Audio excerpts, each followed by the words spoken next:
Good morning all of you. और आज का सेशन रॉकेट लॉन्चर होने वाला है, जिसमें हम देखेंगे कैसे जेई रेलिवेंट प्रॉब्लम्स को हम बहुत ही बेसिक से टारगेट करेंगे।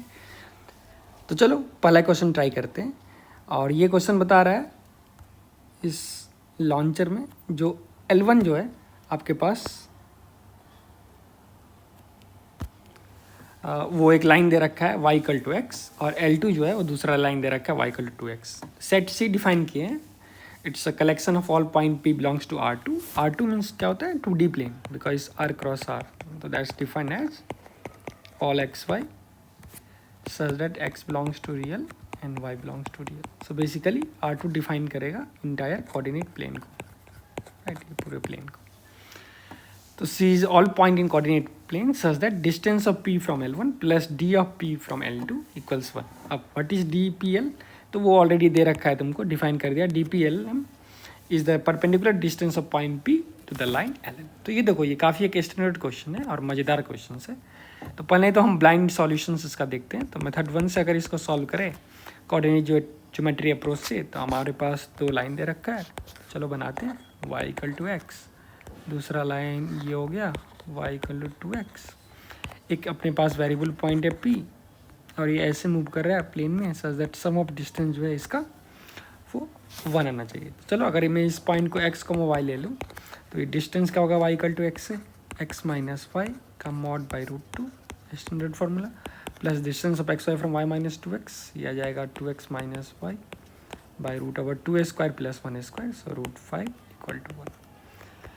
अब सबसे पहला चीज़ है, मुझे इसको प्लॉट करना है, और प्लॉट भी नहीं करना है, मुझे एरिया निकालना है। तो area bounded by this region. तो ये काफ़ी एक स्टैंडर्ड क्वेश्चन है, लेकिन इसको मैं अभी मज़ेदार तरीक़ा से यहाँ सॉल्व करूँगा विदाउट प्लॉटिंग दिस को, ठीक है। क्योंकि अगर तुम प्लॉट करने भी जाओगे तो ये तुम कर सकते हो। जैसे तुम x को 0 अगर लोगे तो देखोगे y काफ़ी खतरनाक सा रहा है, mod y by root 2 plus mod y by root 5 equal to 1। तो यहाँ से मॉड y का वैल्यू आ जाएगा आपके पास 1 by root 2 plus 1 by root 5।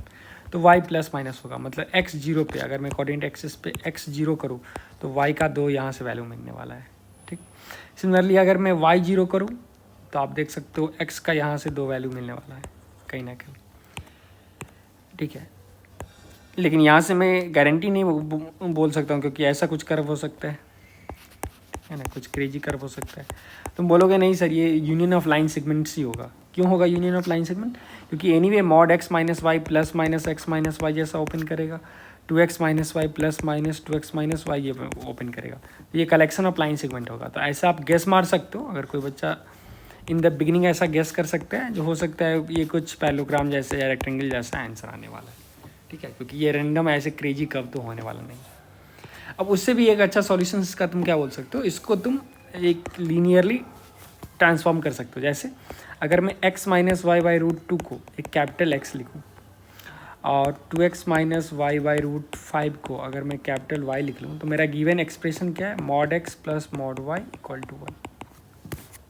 तो मैं एक्सिस ट्रांसफॉर्मेशन कर रहा हूँ, जहाँ पे मैं स्मॉल एक्स वाई वर्ल्ड से इसको रिलेट करना चाह रहा हूँ कैपिटल एक्स वाई वर्ल्ड से। अब इससे फ़ायदा क्या है ना, जो आप बिना डायग्राम ड्रॉ किए हुए इसका एरिया निकाल सकते हो। अब ये देखो बहुत ही मज़ेदार चीज़ है।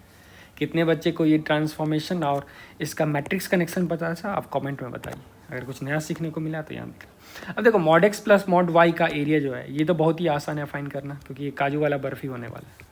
कैसे? तो अगर मेरे पास सपोज न्यू एक्सिस है कैपिटल एक्स और कैपिटल वाई, तो अब अगर मैं इसका एरिया फाइंड करने का कोशिश करूँ अगर, तो वो काफ़ी आसान होने वाला है। क्यों? क्योंकि इसमें तुम कैपिटल एक्स को 0 कर दो तो वाई प्लस माइनस 1 आ जाएगा, एक्स 0 पे वाई प्लस माइनस 1, वाई 0 पे एक्स प्लस माइनस 1। और देख भी सकते हो फर्स्ट क्वाड्रेंट में ओपन करेगा एक्स जैसे वाई जैसे, तो एक्स प्लस वाई 1 हो जाएगा, तो एक ऐसा लाइन दिखेगा। सिमिलरली बाई सिमेट्रिसिटी एक काजू वाला बर्फी। तो इसका जो एरिया इंक्लोज्ड है ये पॉइंट हो गया 1, 0, 0, 1, और फिर इसका रिफ्लेक्शन 0, -1। तो ये एरिया जो होगा half into base, half into 2 into 1, half into 2 into 1 into 2, क्योंकि ऐसा ऐसा 2 रीजन बना, राइट, एक यहाँ और एक यहाँ। तो मेरे पास आंसर 2 आया। अब 2 जो है वो आंसर ऑफ क्या एरिया है, ये न्यू एक्सिस में capital X capital Y axis में इसका आंसर 2 है। लेकिन मुझे तो ओल्ड फ्रेंड के पास जाना है, स्मॉल एक्स स्मॉल वाई के वर्ल्ड में जाना है। तो अब देखो अब एक्चुअली क्या है, एक्स वाई और कैपिटल एक्स वाई कैसे रिलेटेड है। तो ध्यान से देखो इस दोनों इक्वेशन को। मैं इस इक्वेशन को अगर यहाँ पे कॉपी करूँ और यहाँ पे पेस्ट कर लेता हूँ। ठीक, देखो इसको देखने का एक अलग ही नज़रिया है बच्चों। क्या नज़रिया है? इसको मैट्रिक्स फॉर्म में विजुलाइज कर सकते हैं। वाह, अचानक ये क्या हो गया? देखो इसको लिखने का इस फॉर्म में लिख सकते हो, is capital X capital Y. अब मुझे क्या चाहिए? एक्स का कॉफिशिएंट 1/√2 और -1/√2 चाहिए। तो यहाँ पे 1/√2 अगर डालेंगे फिर ये एक्स से रिएक्ट करके ये टर्म प्रोड्यूस करेगा और वाई से मुझे -1/√2 रिएक्ट करवाना है। सिमिलरली यहाँ पे क्या डालेंगे? 2/√5, तब तो मल्टीप्लाई होगा ना, dot product the way matrix are multiplied. तो 2/√5 और यहाँ -1/√5। देखो ये एक मैट्रिक्स ए है जिस पे अगर पॉइंट एक्स वाई ऑपरेट कर रहा है तो ये कैपिटल एक्स और कैपिटल वाई दे रहा है। इसका क्या मतलब है? इसका मतलब मान लो अगर मैं एक्स वाई का, अगर मैं ये स्मॉल, सपोज ये small X Y coordinate system है और ये कैपिटल एक्स वाई सिस्टम है, ठीक है। तो मैट्रिक्स क्या बता रहा है? ये कोई भी पॉइंट यहाँ पे लेगा वो मैट्रिक्स ए से मल्टीप्लाई होगा, प्री मल्टीप्लाई होगा और उसको न्यू वर्ल्ड में सेंड करेगा। तो मान लो यहाँ पे बंच ऑफ पॉइंट है, तो उस बंच ऑफ पॉइंट को क्या करेगा? Matrix A as a transformer use हो रहा है, मतलब इसको ट्रांसफॉर्म कर रहा है इधर बंच ऑफ पॉइंट, मतलब गोलू को भोलू बना देगा, भोलू को गोलू बना देगा, ठीक है। अब यहीं पे जैसे बहुत ऐसा डायरेक्शंस होगा, जैसे बहुत ऐसा पॉइंट होगा जिसका डायरेक्शंस जो है, जैसे हर एक पॉइंट को तुम वेक्टर जैसे इमेजिन कर सकते हो जो सिर्फ स्केल्ड होगा, ठीक है। और वहीं से बर्थ होता है आइजन वैल्यू और आइजन वेक्टर का। एनीवे आप मैं ज्यूम कर रहा हूँ, तुमको कुछ नहीं पता है, सिर्फ एनसीईआरटी लेवल का आइडियाज़ पता है, वहाँ से इसको सॉल्यूशंस को कैसे समझो। देखो मैट्रिक्स ए बेसिकली कर क्या रहा है? ये हर एक पॉइंट्स को यहाँ से इंटेक कर रहा है और उसको एक नए वर्ल्ड कैपिटल एक्स में भेज रहा है। यही इस एक्सप्रेशन का फिलोसफिकल मीनिंग है। अब हम क्या करेंगे? तो अब सोचो अगर मुझे इसका एरिया पता है, अब एक बहुत ही ज़बरदस्त चीज़ है, जो डिटर्मिनेंट ऑफ ए का फिजिकल सिग्निफिकेंस क्या है। What is the physical significance? Physical significance इस केस में डेटा ऑफ ए का। तो ये बेसिकली डेटा ऑफ ए क्या है? ये तो एक नंबर है, नंबर जैसे 2 3 4 5 7, यहाँ पे वो नंबर क्या है? यहाँ पे अगर मैं डेटा ऑफ ए कैलकुलेट करूँ क्या जाएगा? -1/√10 और ये +2/√10, तो ये आ गया 1/√10। तो ये नंबर क्या सिग्निफाई कर रहा है? देखो ये नंबर सिग्निफाई कर रहा है दिस रेशियो ऑफ एरिया, मतलब कितना से ये स्केल्ड अप हुआ, ठीक है ना। इसका मतलब ये क्या बता रहा है? जो भी पॉइंट एक्स वाई को हम ले जा रहे हैं उसको ए से मल्टीप्लाई करके स्केल अप कर रहा है, स्केल डाउन कर रहा है, तो कितना से स्केल अप हुआ वो बता रहा है। लेकिन मुझे ओल्ड वर्ल्ड का एरिया पता है, तो इसको अगर मैं ओल्ड एक्स वाई बोलूँ और new world capital X Y बोलूँ, ठीक है, तो मुझे न्यू वर्ल्ड का एरिया ऑलरेडी पता है क्योंकि वो आसान था क्रिएट करना। तो वो एरिया कितना है? 2, ठीक है। वो एरिया तुम्हारा कितना था? 2। तो ओल्ड और वर्सेस न्यू का एरिया का रेशियो जो होगा वो एग्जैक्टली डिटर्मिनेंट आएगा, राइट। अब वही ब्यूटी है इस क्वेश्चन का, ओल्ड और न्यू का जो एरिया होगा वही बेसिकली क्या हो जाएगा? डिटर्मिनेंट हो जाएगा। तुम्हारा जो ओल्ड वाला एरिया है, ओल्ड एरिया डिवाइडेड बाय तुम्हारा आपके पास न्यू एरिया है। अब इसको कितना से डिटर्मिनेंट स्केल कर रहा है, ठीक है, जो भी तुम्हारे पास न्यू एरिया है उसको कितना से डिटर्मिनेंट स्केल कर रहा है। देखो ए को अगर मैं मल्टीप्लाई करूंगा इससे तो ये एक्स वाई बनता है, तो एक्स वाई लाने के लिए तुम क्या बोल सकते हो? एक्स वाई लाने के लिए प्री मल्टीप्लाई कर दो ए इनवर्स से, तो A inverse A equal to हो जाएगा ए इनवर्स एक्स वाई, है ना, कैपिटल एक्स वाई। तो यहाँ से ये आइडेंटिटी मैट्रिक्स हो गया। तो एक्स वाई आप कैसे इनकॉपरेट कर सकते हो? तो एक्स कैपिटल एक्स वाई से जो एरिया आया उसको अगर इस डिटर्मिनेंट, तो डेटा ऑफ ये मैट्रिक्स क्या है इसका कॉपी, डेटा of A inverse is equal to 1/डेटा ऑफ, तो उससे अगर स्केल करोगे तो तुम्हारा न्यू एरिया आ जाएगा, ठीक है। तो ये old area divided by new area जो है ये तुम्हारे पास कितना आ गया? डेटा of A inverse, right. So 1/डेटा ऑफ ए, 1/डेटा ऑफ ए आ गया तुम्हारे पास 1/1/√10 जो कि √10 आ गया। तो हमारे पास ओल्ड एरिया का जो जवाब आया, ओल्ड एरिया, वो आपके पास कितना देखने को मिला? That is new area. तो न्यू एरिया तो आसान था कैलकुलेट करना, 2 और ये हो गया √10, तो विच इज √40। ये चीज़ आप समझे ना? ओल्ड बाय न्यू जो है 1/डेटे हो गया, न्यू बाय ओल्ड इज डेटे, ठीक है ना। कितना फैक्टर से ओल्ड एरिया को अगर तुम डेटा ऑफ ए से, मतलब एक्स वाई वर्ल्ड को अगर हम डेटा ऑफ ए से मल्टीप्लाई करेंगे तो फिर मेरा न्यू वर्ल्ड बनेगा। क्यों? तो इसको तुम ऐसे भी याद रख सकते हो, ये मेरा स्मॉल एक्स वाई वर्ल्ड था, ये मेरा new X capital X Y world था, यहाँ पे कुछ एरिया क्रिएट हो रहा था, उसको ये डेट इसको अगर डेट से मल्टीप्लाई करके ये एरिया को सेंड कर रहा है एक न्यू वर्ल्ड में, ठीक है। तो ये जो एरिया का रेशियो है, सपोज ये Δ1 और Δ2 है, तो हम बोल सकते हैं Δ1 times that of A equal to Δ2। ये चीज़ आप ध्यान रखिएगा। अब इससे फ़ायदा क्या हुआ ना, कोई भी लीनियर इक्वेशंस के क्वेश्चन को एरिया वाले को तुम ऐसे बना सकते हो। इससे तुम्हारा फ़ायदा हुआ, जो कोई भी लीनियर वाले को तुम इस तरीके से बना सकते हो। अब कोई बच्चा बोलेगा अगर इसमें कांस्टेंट होगा तब क्या कर सकते हैं। देखो कांस्टेंट से फ़र्क ही नहीं पड़ेगा। क्यों नहीं पड़ेगा? क्योंकि अगर मान लो कांस्टेंट के लिए क्या है, तुम लाइन को ऑलवेज ओरिजिन पे शिफ्ट करके कांस्टेंट हटा सकते हो, क्योंकि ट्रांसलेशन ऑफ एक्सेस से एरिया पे फ़र्क नहीं पड़ेगा। जो एरिया इस रीजन का होगा इसको तुम शिफ्ट करके एक कोई भी दूसरा पॉइंट पे ले जाओ, फिर भी एरिया में चेंज नहीं आएगा। तो कांस्टेंट डजंट मैटर। इस तरीके से आप इन जनरल हर एक वो सवाल बना सकते हो जो इस टाइप का है, mod of ax plus a1x plus b1y plus c1 by root over a1 square plus b1 square plus mod of a2x plus b2y plus c2 divided by root over a2 square plus b2 square equal to some lambda. ठीक है, इस type के question को आप matrix वाले technique से आराम से एरिया फाइंड कर सकते हो। So I hope you enjoyed this question और इसको कैसे आप सॉल्व कर सकते हो। तो यहाँ पे जो एरिया आया √40 आया। हाँ, अब सम ऑफ यू माइट फील भाई ठीक है वो तो कर दिए हैं, लेकिन इसका कर्व क्या बनेगा। इसका कर्व रेक्टेंगल बनने वाला है। अब ये मैं कैसे सोचा, एक तो आप डायरेक्टली यहाँ से प्लॉट कर सकते हो लाइक अ किड। जैसे तुम 2-3 केस ले लो। एक केस ले लो जब तुम्हारे पास क्या होगा, ये सपोज ये y इक्वल टू x है, अगर ये लाइन ये y इक्वल टू 2x है, तो तुम्हारे पास 3 केसेस बनेगा। एक तो when y is greater than 2x, y जब x और 2x के बीच में है, मतलब बीच वाले रीजन में नहीं, मतलब एक बीच वाला रीजन होगा, एक बाहर वाला और एक इस साइड वाला, y लेस देन x। तो उस तीनों रीजन में यहाँ पे भी 3 रीजन आएगा। आप इसको अलग अलग इनइक्वालिटी को ओपन कर लो, फिर अलग अलग रीजन बनेगा। लेकिन अभी मैं सेकंड सॉल्यूशन जो देने जा रहा हूँ वो आपको ज्योमेट्रिकली मैं बता रहा हूँ कैसे फील करेंगे ये रेक्टेंगल होगा। तो सबसे पहले आप तुम देखो जो मेरे पास क्वेश्चन क्या था। सो मेथड 2, और इसको ज्योमेट्रिकली भी फील किया जा सकता है। So we have y equal to x, एक ये लाइन दे रखा था, y इक्वल टू 2x, एक ये लाइन दे रखा था। अब सबसे मुझे तो ऐसा पॉइंट चाहिए जो इससे यूनिट डिस्टेंस पे हो। तो मैं एक ऐसा पॉइंट तो y इक्वल टू 2x पे फाइंड कर ही सकता हूँ जो कि y इक्वल टू x से 1 डिस्टेंस पे हो। अब तुम बोलोगे इसका गारंटी आप कैसे दे सकते हैं। तो भाई वो तो बहुत ही सिंपल है, क्योंकि ये 2 लाइन है तो ये तो कंटिन्यूटी थ्योरम से है। अगर ये पॉइंट को मैं बहुत क्लोज लाऊँ तो ये डिस्टेंस ऑलमोस्ट टेंडिंग टू 0 होगा। फिर मैं पॉइंट को बढ़ाते चले जाऊँ, जैसे पॉइंट अगर दूर ले जाऊँ तो यहाँ से ये डिस्टेंस मोनोटोनिकली इंक्रीज कर रहा है। तो अगर 0 से इन्फिनिटी तक डिस्टेंस बढ़ रहा है तो कहीं ना कहीं तो मेरा डिस्टेंस 1 आएगा ही। हाँ, कितना बार आएगा एग्जैक्टली 1 बार आएगा, 2 बार आएगा, 5 बार आएगा, that I need to check. ठीक, तो अब मान लो ये पॉइंट में a,2a ले लो y इक्वल टू 2x पे। अगर ये डिस्टेंस 1 है तो मुझे a,2a निकल जाएगा। कैसे निकलेगा, ये तो distance of A point from A line लगा दो, या फिर अगर मैं इसका रिफ्लेक्शन ले लूँ तो हो जाएगा 2a, ये एक दूसरा टेक्निक। तो distance of p from p dash जो होना चाहिए p डैश वो 2 होना चाहिए। तो यहाँ से आपका a का वैल्यू आ जाएगा, राइट।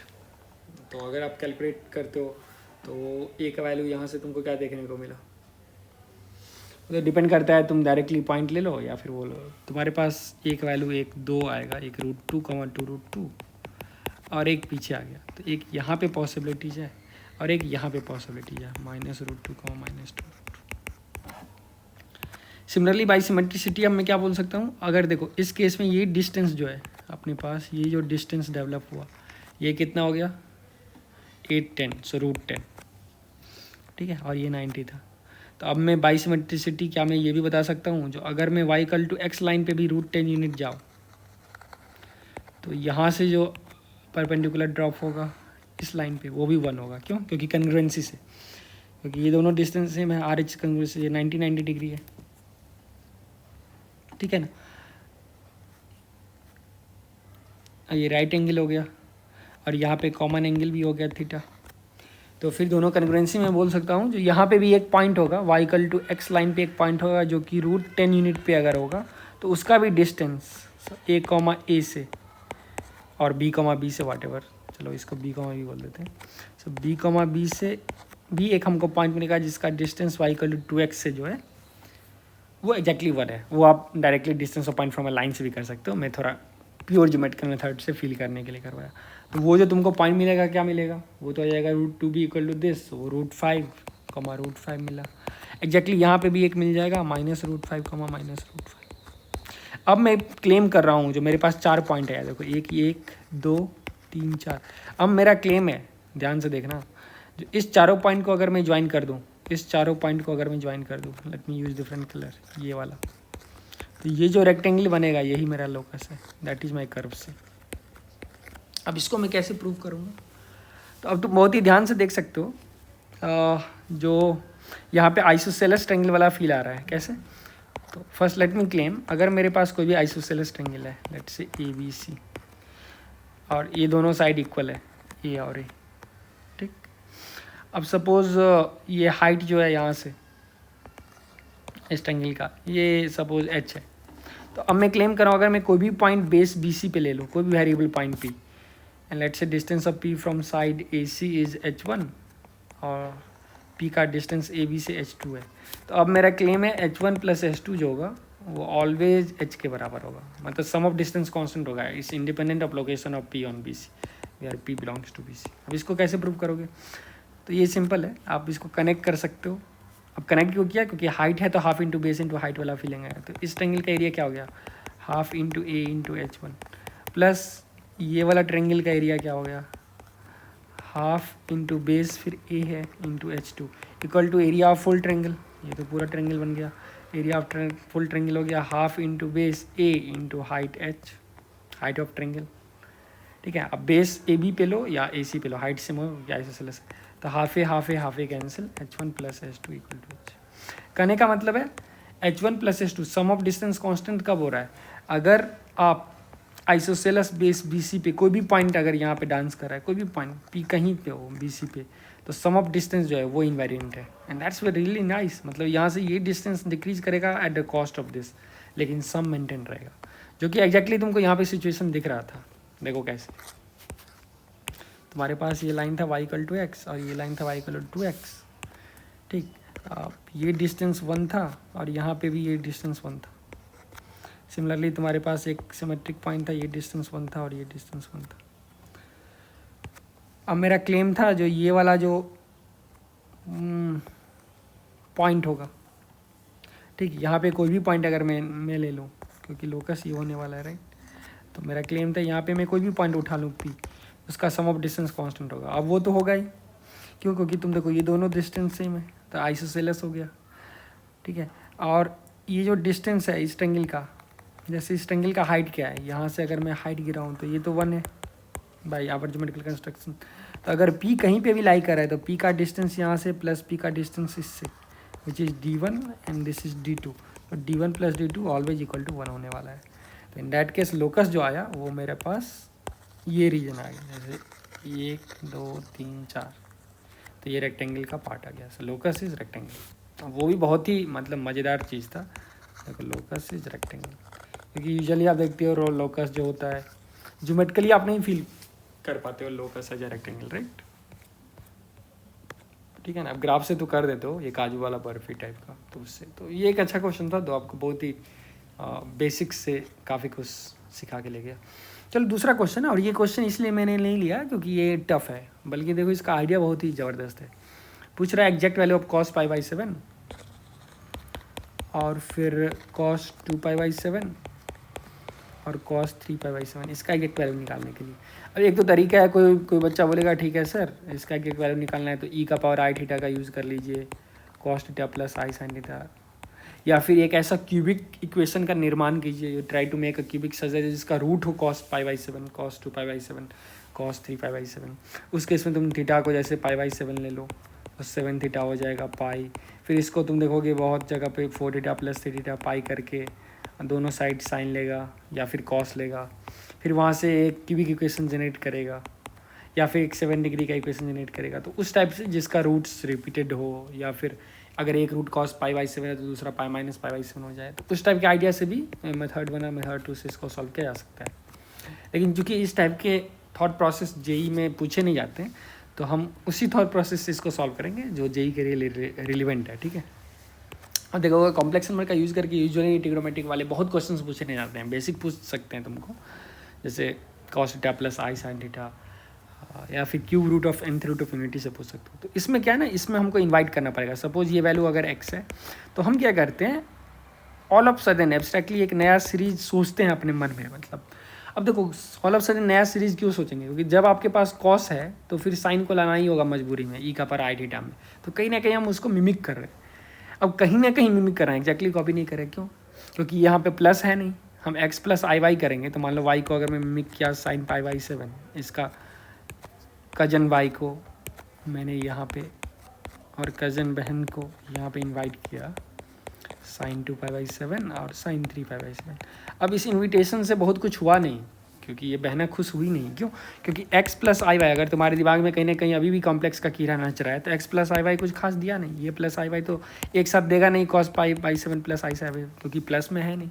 हाँ, तुम प्लस के केस में उसको अच्छे तरीके से कर सकते थे अगर क्वेश्चन प्रोडक्ट के बदला प्लस होता तो शायद x प्लस आई वाई करके तुम रूट्स ऑफ यूनिटी से कुछ ट्रैक कर सकते थे। लेकिन अभी फ़ायदा क्या हुआ ना, एक्स वाई क्या होगा। तो अगर मैं इस दोनों को मल्टीप्लाई करूँ तो अब देखो sign pi by 7 cos pi by 7 मिला के अगर मैं 2 sign pi by 7 cos pi by 7 का ख्याल दिमाग में रख सकता हूँ और हाफ से डिवाइड कर सकता हूँ, क्योंकि इससे मज़ा आ गया। ये साइन 2 पाई बाई 7 हो गया। सिमिलरली मैं हाफ करके इसको sine 2 pi by 7 cos 2 pi by 7 लिख दूंगा। तो उसको मैं डायरेक्ट लिख रहा हूँ साइन ऑफ 4 पाई बाई 7 आएगा। फिर मैं हाफ करके sine 3 pi by 7 cos 3 pi by 7 अगर रहा हूँ तो साइन 6 पाई बाई 7 आ गया। अब कुछ मज़ा आ रहा है भाई दोस्तों। क्यों? क्योंकि ये हो गया half sine 2 pi by 7, half sine 4 pi by 7 and half sine 6 pi by 7। ठीक है, so far so good. So it's 1/8 sine 6 pi by 7, sine 4 pi by 7 and sine 2 pi by 7। अब देखो कहीं ना कहीं ये sine pi by 7, sine 2 pi by 7, sine 3 pi by 7 था, लेकिन अब ये 3 के बदले क्या 7 माइनस 3 4 पाई दिख रहा है यहाँ पे। 2 के बदले 7 माइनस 2 और 7 के बदले ये कितना दिख रहा है 6 पाई बाई 7। तो क्या मैं इसको ऐसे नहीं लिख सकता हूँ क्या? अब देखो साइन 2 पाई बाई 7 तो कॉमन ही है, तो ये तो रिजेंबल कर रहा है एक्स वाले पार्ट जैसा। 6 पाई बाई 7 को मैं चालाकी से लिख दूँ पाई माइनस पाई बाई 7, और 4 पाई बाई 7 को चालाकी से लिख देता हूँ पाई माइनस 3 पाई बाई 7। ये तो बात बराबर है दोस्तों। अब तुमको पता है साइन पाई माइनस थीटा क्या होता है, ये साइन थीटा ही हो जाता है। अब ये भी क्यों होगा कि भाई इतना ही मैथमेटिक्स मज़ेदार है। ये थीटा है तो थीटा पे जो हाइट होगा वही पाई माइनस थीटा पे भी हाइट होगा ना। इधर से थीटा लोगे तो ये एंगल पाई माइनस थीटा है, क्योंकि हाइट से मैं इसीलिए साइन ऑफ एंगल सेम हो जाएगा। ये ऑब्वियस रीजन था इसका बाय द वे। तो ये 1/8 times sine 2 pi by 7 sine 6 pi by 7 और यहाँ से आ गया साइन 4 पाई बाई 7। अरे भाई ये जादू हो गया, क्योंकि ये क्वांटिटी तो एग्जैक्टली एक्स है। यही तो एक्स है दोस्तों, 246। तुम बोलोगे भाई 246 एक्स कैसे है, क्योंकि 1 2 3 था, तो वही तो है बाबू। ये 1 है, ये 4 है और ये कितना है 3 है, तो ये तो 3 पाई बाई 7 हो गया। एक second, 4 pi by 7 is pi minus 3 pi by 7। हाँ, so pi minus 3 pi by 7 is 3 pi by 7। भाई मैं इसको क्या लिख दिया। So this is sine pi by 7 sine 3 pi by 7। अब देखो ये एग्जैक्टली क्या है 1 2 3, ये 1 2 3। अब ये तो x हो गया भाई, तो मेरे पास फाइनली क्या आ गया X Y equals to X by 8। तो अब मज़ा ही आ गया, एक्स एक्स कैंसिल आ गया, y इक्वल टू 1/8 हो गया। तुम बोलोगे सर पर आंसर तो बना ही नहीं। आंसर तो बना ही नहीं क्योंकि आप तो y का वैल्यू निकाल लिए, ठीक है ना। y का वैल्यू आपने 1/8 निकाल लिया। अब x का वैल्यू क्या आएगा, तो आपको ऑलरेडी आप यहाँ से देख रहे थे ना X Y equal to X by 8 आ गया, राइट। तो मेरे पास जो साइन वाला सीरीज है, साइन वाला जो सीरीज है इसका आंसर 1/8 आ गया। अब तुम बता सकते हो क्या कॉस वाले सीरीज का क्या आंसर आएगा exactly in the same fashion, क्या आप बता सकते हो। सिमिलरली तुम क्या देखोगे, अगर तुम इसको कॉस के फॉर्म में ले जाओ, ठीक है, तो एक्स वाई इक्वल टू क्या आ गया 1/8। एक्स नहीं आया भाई, कॉस था ना, sine is Y, I am extremely sorry, ये उल्टा हमने लिख दिया यहाँ पे। तो ये तो साइन वाला वाई है और फिर वाई वाई कैंसिल हो गया, तो मेरे डायरेक्टली एक्स का ही वैल्यू आ गया। ओह, तब तो गेम ही ओवर है। एक्स का वैल्यू आ गया 1/8। अब आप कमेंट में बताइए अब तुम वाई का वैल्यू कैसे फाइंड कर सकते हो। अब वो भी एक इंटरेस्टिंग क्वेश्चन है। ठीक है, ये एक्स देखो, एक्स काफ़ी कूल है। क्या तुम इस मेथड से वाई फाइंड कर सकते हो? अगर नहीं फाइंड कर सकते हो तो फिर क्यों नहीं फाइंड कर सकते हो, वो भी एक बड़ा क्वेश्चन था। नेक्स्ट क्वेश्चन, अगर सम रहता तो फिर कॉम्प्लेक्स नंबर से इसको कैसे फाइंड कर सकते थे? ठीक है, तो यूजुअली मैं क्लास में इस टाइप के सिचुएशंस को डिस्कस करता हूँ, होपफुली आपको समझ में आया होगा। नेक्स्ट क्वेश्चन बहुत ही खतरनाक क्वेश्चन है, ये क्रेजी डाइस पे, और आपको देखने में लग रहा होगा भाई ये क्या, ये तो जे रिलेवेंट है नहीं, लेकिन एक बार क्वेश्चन को पढ़ो और देखो कितना ज़बरदस्त ये प्रोबेबिलिटी को मिक्स किया हुआ है स्टैटिस्टिक्स से, because statistics is generally incorporated in your syllabus. तो मैं क्वेश्चंस को एक बार पढ़ूंगा और फिर मैं आपको बताऊंगा। एक इसेंट्रिक फ्रेंड है, मतलब फ्रेंड जो है सो बहुत ही थोड़ा खतरनाक बच्चा है, मैथमेटिक्स से लव करता है। Of yours has a pair of fair 6 dice all of which whose faces are labelled with positive integers. तो इसके पास डाइस है जो पॉजिटिव इंटीजर लेवल है। When the two dices are all the sum of top faces has the same probability distribution as that of standard pair of 6 dice. तो सबसे पहले स्टैंडर्ड पेयर ऑफ डाइस आपको पता है, मेरे पास अगर डाइस डी है जो कि एक स्टैंडर्ड डाइस है मैथमेटिक्स में, इसका मतलब लूडो का गोटी, 1 2 3 4 5 6 आ सकता है। तो अगर मैं पेयर ऑफ डाइस लूँ, मतलब D2 लूँ, D2 क्या है? It's all X Y belongs to 1 2 6, है ना।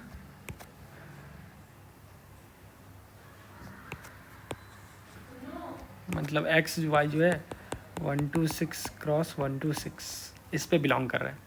तो अब मेरे पास दो यहाँ पे कंडीशन होगा, जैसे D2 में क्या क्या सिंपल स्पेस होगा, या तो डाइस 1 1 शो करेगा, डाइस 2 शो करेगा, और 1 2 होगा, ऐसे ऐसे 6 6 होगा। तो ये स्टैंडर्ड डाइस है।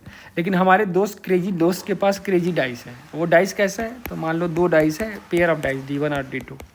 अब मुझे पता ही नहीं है ये डाइस कैसा है, तो इसके पास मतलब कुछ नंबर्स लिखे होंगे, ठीक है, लेकिन पॉसिबल रेंज जो है वो भी 2 से 12 है। अब ऐसा हो सकता है इस डाइस के पास सबका सब नंबर 2 2 2 ही हो, ठीक है, और फिर दूसरे डाइस के पास जो है वो 0, लेकिन 0 पॉसिबल नहीं है, पॉजिटिव इंटीजर्स है, ठीक है। तो ऐसा हो सकता है जैसे 1 2 2। अब हाँ एक्चुअली बता भी दिया है क्वेश्चन पर। In other words the possible outcome ranges from 2 to 12, each of these occurs with the same probability for the standard. इसका मतलब जो प्रोबेबिलिटी डिस्ट्रीब्यूशन इसका है, प्रोबेबिलिटी डिस्ट्रीब्यूशन मतलब क्या हुआ, देखो 2 आने का चांस कितना है 1/36, 12 आने का भी चांस, दोनों डाइस में सम 12 आने का क्या है 1/26। तो प्रोबेबिलिटी डिस्ट्रीब्यूशन अगर बनाओगे तो कुछ ऐसा होता है, राइट। अब एक्जैक्टली सेम डिस्ट्रीब्यूशन ये बायस्ड सिचुएशन में भी है, ठीक है। However, your friend dice are not a standard pair. In fact, the faces of the first dice are level 1 2 2 3 3 4. तो मान लो ये डाइस पे जो फेसेस है 1 2 2 और 3 3 4 है, ये लूडो के गोटी पे। तो अब सवाल है इस डाइस पे क्या लिखा हुआ है, इस डाइस पे जो लिखा हुआ है वो तुमको बताना है। तो ये तो मैजिक हो गया। कंडीशन क्या है, इस दोनों का D1 क्रॉस D2 का जो प्रायोरिटी डिस्ट्रीब्यूशन होगा और D2 का जो प्रायोरिटी डिस्ट्रीब्यूशन होगा वो एग्जैक्टली सेम होना चाहिए। मतलब probability of getting sum of dice, मानो D1 पे एक नंबर आ रहा है x1 और D2 पे x2 आ रहा है, तो probability of x1 plus x2 equal to मान लो 2 आने का, वो एग्जैक्टली सेम होना चाहिए इसका जो प्रोबेबिलिटी है 1/36। Similarly probability of x1 plus x2 12 आने का, वो भी होना चाहिए 1/36, क्योंकि 12 आने का एक ही तरीका है 6 और 6 स्टैंडर्ड में। Similarly probability of x1 plus x2, मान लो अगर मैं 5 लाने का, तो अब 5 स्टैंडर्ड डाइस पे कैसे कैसे आ सकता है, 1 4 आ सकता है, 4 1 आ सकता है, फिर देखो 2 3 आ सकता है, 3 2 आ सकता है, और कोई पॉसिबिलिटीज है नहीं। तो ये कितना हो गया 4/36, 4/36। तो अब इस टाइप में तो तुम बोलोगे भाई ये तो खतरनाक अब हो गया खेल, कैसे, इसमें तो बहुत सारे लीनियर इक्वेशंस डेवलप्ड होंगे, ठीक है। और दूसरा सवाल है तुमको पता ही नहीं है इस डाइस पे क्या है, तो मान लो D2 पे ABCDEF है। तो अब सवाल है probability of x1 plus x2 2 लाने का। अब मान लो A अगर सबसे उसमें लोएस्ट है, तो सबसे लोएस्ट नंबर क्या हो सकता है, ये तो 1 हो सकता है ना, ठीक है ना। B भी ग्रेटर देन इक्वल टू 1 होगा, C भी, ये सब। अब तुमको यहाँ पे लोएस्ट 1 दिख रहा है, तो इसका मतलब इस डाइस में जो लोएस्ट होगा वो 1 होना ही होगा। तो ये तो पक्का हो गया, जो यहाँ पे एक एंट्री जो होगा वो तो 1 होगा ही। अब ऐसे कर करके इस पूरे प्रोबेबिलिटी को आपको मैप करना है, राइट, कि फिर दूसरा नंबर क्या हो जो सम ऑफ डाइस अगर 12 आए तो वो भी 1/36 हो जाए, और यहाँ पे नंबर्स रिपीटेड भी हो सकता है सेकंड डाइस में। आई होप आपको क्वेश्चन पूरे समझ में आए होंगे। तो एक तो बच्चा मतलब ऐसे ही वो पूरा इक्वेशन सेट कर करके वो करेगा तो बहुत लंबा चौड़ा हो जाएगा, लेकिन दूसरा बच्चा इसको बहुत ही मज़ेदार तरीक़ा से सॉल्व कर सकता है, और वो है जनरेटिंग फंक्शन का आइडिया से। तुम बोलोगे भाई अचानक से ये क्या क्या बकने लगा, जनरेटिंग फंक्शन क्या होता है? तो तुम भूल जाओ जनरेटिंग फंक्शन क्या होता है, मैं आपको इसको बेसिक से बताने का प्रयास करता हूँ। देखो फिर से वापस चलते हैं उसी दुनिया में। तो मान लेते हैं ना, अगर हमको फर्स्ट डाइस पे भी नहीं पता है, मैं पूरा कॉम्बिनेशन ले रहा हूँ क्योंकि फर्स्ट डाइस पे तो तुमको बोल दिया दोस्त जो 1 2 2 3 3 4 है। अब मान लो फर्स्ट डाइस पे जो नंबर आ रहा है D1 और D2, ये नंबर्स सपोज A1 है, A2 है, ऐसे करते करते A6 है। सेकंड डाइस पे नंबर है B1 B2 करते करते B6। तो अब मेरे पास D1 क्रॉस D2 में क्या क्या पॉसिबिलिटीज होगा? तो ये तो ऑल नंबर X1 XY है, such that X belongs to A1 से A6 and Y belongs to B1 से B6। कहने का मतलब है इन लेस फॉर्मल वे, जो मेरे पास पॉसिबिलिटीज़ क्या है दोनों डाइस के थ्रो करने से, या तो A1 के साथ B1 आएगा, ठीक है, या A1 के साथ B2 आएगा, ऐसे A1 के साथ B6 आ सकता है, सिमिलरली A6 के साथ B6 आएगा, and blah blah means all combination, all 36 possibilities यहाँ पे मैप हो जाएंगे, मतलब यहाँ पे कनेक्ट हो जाएंगे, राइट। अब हम क्या करेंगे, अब सोचो जो ये इस पॉसिबिलिटीज़ को हम दूसरे तरीके से लिख सकते हैं। कैसे लिख सकते हैं? इमेजिन करो अगर मैं एक आर्बिट्रेरी वेरिएबल x लाऊं, तो मैं x का पावर A1, अभी just you imagine about this polynomial, क्योंकि भाई अचानक से पॉलिनोमियल क्या कर रहा है, तो ये पॉलिनोमियल का जो कॉफिशिएंट होगा x के मुंडी पे जो भी आएगा दैट विल डिसाइड ये पूरे डाइस का कॉम्बिनेशन टेकन केयर ऑफ हो गया। आपने बात को पकड़ लिया, क्योंकि देखो इसको तुम मल्टीप्लाई करोगे, इमेजिन करो all of sudden from sky हम ये क्वांटिटी को लाए, तुम बोल रहे हो अचानक ये चल रहा था, अचानक ये एक्स वाई क्या कर दिया। देखो अगर तुम मल्टीप्लाई करोगे सिंपल डिस्ट्रीब्यूटिव लॉ से तो क्या आएगा, एक्स का पावर A1 प्लस B1। तो एक वो कंडीशन आएगा जिसमें इस दोनों डाइस का जो आउटकम है उसको जोड़ दिया। फिर नेक्स्ट टर्म क्या आएगा, एक्स का पावर कभी A1 प्लस B2 भी आएगा, एक्स का पावर A1 प्लस B3 भी देखने को मिलेगा। तो हर एक कॉम्बिनेशन यहाँ से देखने को मिल जाएगा, A1 प्लस B6 देखने को मिलेगा। फिर देखो एक लाइफ में एक्स का पावर A6 प्लस B6 मिलेगा, मतलब ऑल पॉसिबल आउटकम्स जो है, all possible outcomes on two dice, उसका समेशन जो है वो मुंडी में, because our concentration on this is मुंडी। तो इसको एग्जीक्यूट करने का एक बेहतरीन तरीका था इस दोनों एक्सप्रेशन को मल्टीप्लाई कर देना। अब मुझे पता है ये मल्टीप्लिकेशन जो है वो एग्जैक्टली सेम होना चाहिए किससे, रेगुलर डाइस से। तो 1 प्लस 1 नहीं, मतलब 1 मतलब डाइस पे 0 दिख रहा है, तो x plus x square plus S6 का होल स्क्वायर, क्योंकि 2 डाइस है। अब इससे क्या होगा, जैसे देखो इसका क्या मतलब है, x6 into x plus x6। तो आपको पता है जो 2 लाने का एक ही तरीका है, x का पावर 1 इंटू एक्स का पावर 1। 12 लाने का एक ही तरीका है, x का power 6 plus 6 because into x का पावर 6। 2 एक तरीका से आ जाएगा, 12 भी एक तरीका से आएगा, मतलब ये दोनों एक्सप्रेशन आपस में इक्वल होना चाहिए। अब सवाल है अब वो मैं कॉम्बिनेशंस क्या डालूँ जिससे इक्वल हो जाने थे। तो एक तो है आप A1 A2 A6 तुमको दे रखा है 1 2 2 2 2 3 3 4, तो उस ऑर्डर में तुम फिल कर दो और फिर कंपेयर करो इक्वेशंस को, तो वहाँ से तुम बना सकते हो। लेकिन दूसरा एक और तरीका है, इस इक्वेशंस को ही थोड़ा तुम चाहो तो मैनिपुलेट कर सकते हो। तो अब तुम मैनिपुलेट कैसे करोगे, तो देखो उसके लिए हम क्या करने वाले हैं, एक्स प्लस एक्स स्क्वायर से लेके x6 को अगर मैं x कॉमन ले लूँ तो यहाँ पे 1 प्लस एक्स 5 तक जाएगा। फिर तुम क्या कर सकते हो, इसको भी कॉमन ले सकते हो, क्योंकि इसमें मैं 1 प्लस एक्स को एक साथ रख लूँ, फिर x square plus x cube बचेगा और x4 प्लस x5 बचेगा, ठीक है। अब मैं काफ़ी लक्की हूँ यहाँ पे, क्योंकि मैं इससे भी x को कॉमन उठा सकता हूँ, तो एक्स स्क्वायर को कॉमन तो 1 प्लस एक्स, और इससे एक्स क्यूब को कॉमन लगा लो तो 1 प्लस x4 ना, x4 कॉमन उठा लो तो 1 प्लस एक्स। अब तुम बोलोगे ऐसा क्यों कर रहे हो, अब ये जस्ट हम एक अलजेब्राइक मैनिपुलेशन कर रहे हैं जिससे मेरा कैलकुलेशन शायद और आसान हो जाए। अब 1 plus x square plus x4 को खुद में फैक्टराइज करके लिख सकता हूँ, तो ये हो जाएगा 1 प्लस एक्स स्क्वायर का होल स्क्वायर और minus x square. So this का रिटन है x into 1 plus x into 1 plus x square into 1 minus x plus x square. बोलोगे भाई इससे क्या फ़ायदा मिला, देखो 1 से लेके 6 तक को मैं इस फैशन में लिख सकता हूँ, राइट।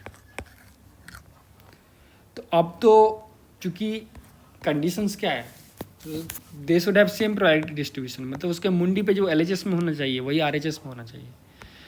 तो अब उस कंडीशन को सेटिस्फाई करने के लिए मैं ये तो बोल ही सकता हूँ z का पावर a1 से, मतलब x का पावर a1 से लेके x का पावर a6 तक जो भी इसके मुंडी पे आया वो कहीं ना कहीं x का पावर इप्सा 1, x प्लस 1 का power Ipsa let's say 2, x square minus x plus 1 का पावर इप्सा 3 into x square plus x plus 1 का पावर इप्सा 4, हम इस फॉर्म में उसको लिख सकते हैं।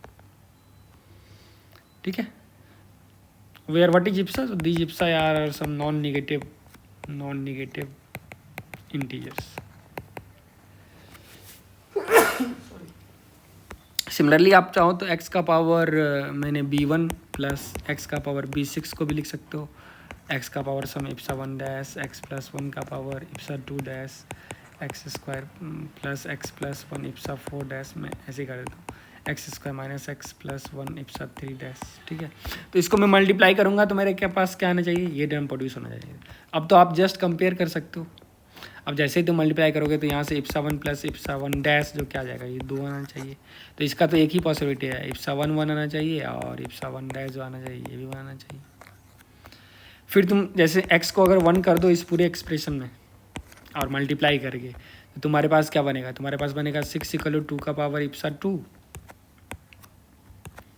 6 इक्वल टू 2 का पावर इप्सा 2 इंटू 3 का पावर इप्सा 4, जो आपको दे रहा है इप्सा 2 और इप्सा 2 डैश का वैल्यू 1 दे रहा है। सिमिलरली इप्सा 4 और इप्सा 4 डैश का वैल्यू 1 दे रहा है। ठीक है, तो अब बस तुमको इप्सा 3 और इप्सा 3 डैश निकालना है। अब दो केस है, अगर इप्सा 3 और इप्सा 3 डैश अगर 1 हो जाएगा तो फिर तुम्हारा तो स्टैंडर्ड डाइस बन जाएगा, अब जो कि मुझे नहीं चाहिए। तब तुम्हारे पास एक ही पॉसिबिलिटी है, जो एक को 0 होना होगा और दूसरे को कितना हो जाएगा, 2 होना होगा, क्योंकि सम 2 है। ठीक, तो यहाँ से जो तुम्हारे पास पॉसिबिलिटीज़ बना, यहाँ से पॉसिबिलिटी बना जेड एक्स का पावर a1, तो फाइनली अगर इस सब वैल्यू को तुम वापस डाल दो, x का पावर a1 से x का पावर a6 जो बनेगा वो x टाइम्स x प्लस 1, अब इप्सा 1 और इप्सा 2 का वैल्यू अगर मैं डाल दें और x square plus x plus 1 बना, जो कि दे रहा है x4 plus x cube plus x cube plus x square plus x. तो आप देख सकते हो यहाँ पे जो कॉफिशिएंट बन रहा है, ठीक है ना, वहाँ पे हेड पे कितना है 4 3 3 2 2 1, और यही तुम्हारा डाइस था। दूसरा डाइस बनेगा एक्स का पावर b1 से लेके एक्स का पावर b6 तक। अब ये x into x plus 1 x square minus x plus 1 whole square, इप्सा का वैल्यू में डाल के देख रहा हूँ। अब इसको अगर आप मल्टीप्लाई करो तो एक्स का पावर 8 प्लस एक्स का पावर 6 प्लस एक्स का power 5 plus x 4 plus x cube plus x बन रहा है। तो इसके मुंडी पे क्या क्या बना, 8 6 5 4 3 1, तो यही कॉम्बिनेशन आएगा। तो मतलब ये डाइस पे जो तुम्हारा डाइस 2 था उस पर 8 6 5 4 3 1 यही नंबर्स अपीयर्ड होना चाहिए। तो ये जो क्रेजी डाइस है, डाइस नंबर 1 जो है उसके पास नंबर्स है 4 3 3 2 2 1। इसको मैं सेट नोटेशन में नहीं लिखता हूँ, ठीक है, ये बिकॉज सेट में हम मल्टी सेट नोटेशन का यूज यूजुअली नहीं करते अपने JCLS में। Let me not right repeated things in set. तो डाइस 1 के पास ये आइटम्स है, डाइस 2 के पास ये। अब ड्यूटी है D1 क्रॉस D2 का, मतलब ये दोनों डाइस को एक साथ करके सम ऑफ नंबर्स दो करोगे x plus Y such that x belongs to D1 and y belongs to D2। इसका प्रोबेबिलिटी डिस्ट्रीब्यूशन PD और एक रेगुलर डाइस का प्रोबेबिलिटी डिस्ट्रीब्यूशन एक्जैक्टली सेम होगा। और बहुत ही क्रेजी चीज़ है भाई ये। इनफैक्ट ये क्रेजी डाइस को पहला बार colonel George Sicherman of Buffalo University उन्होंने डिस्कवर किया था न्यूयॉर्क में। एंड पहला बार इन्होंने रिपोर्ट किया भी था, आई गेस फरवरी के कुछ कॉलम में साइंटिफिक अमेरिकन जर्नल में इन्होंने रिपोर्ट किया होगा।